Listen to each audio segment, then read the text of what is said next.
بسم الله الرحمن الرحيم يا أيها المزمل قم الليل إلا قليلا نصفه أو انقص منه قليلا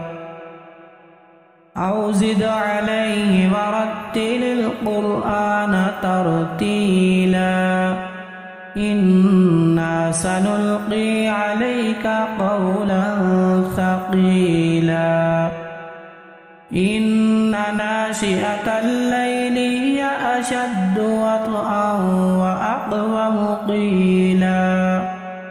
إن لك في النهار سبحا طويلا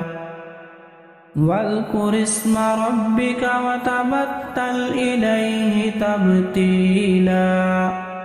رب المشرق والمغرب لا إله إلا هو فاتخذه وكيلا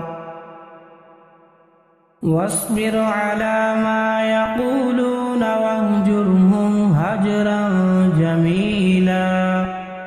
وذرني والمكذبين أولي النعمة ومهلهم قليلا إن لدينا أنكالا وجحيما وطعاما ذا غصة وعذابا أليما يوم ترجف الأرض والجبال وكانت الجبال كثيبا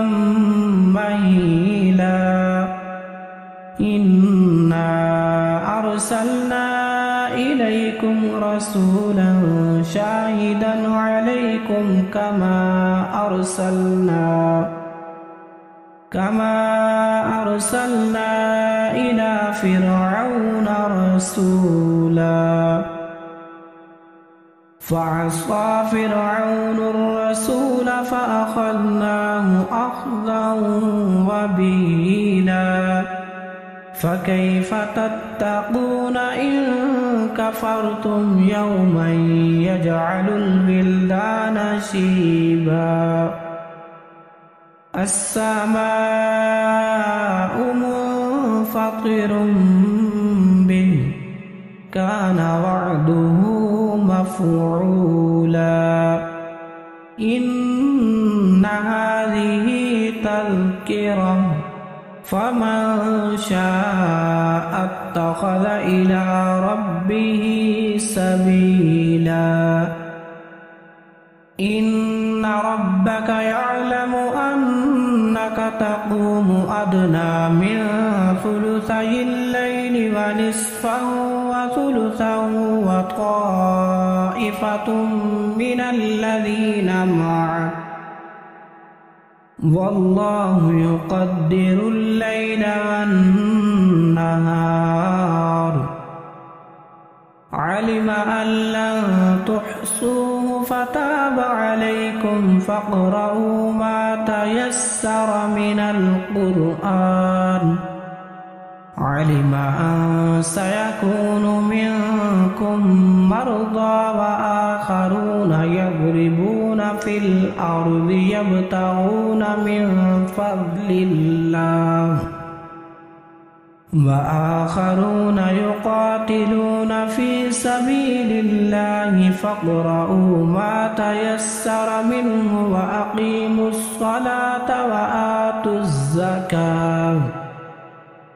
وأقيموا الصلاة وآتوا الزكاة وأقرضوا الله قرضا حسنا وما تقدموا لأنفسكم من خير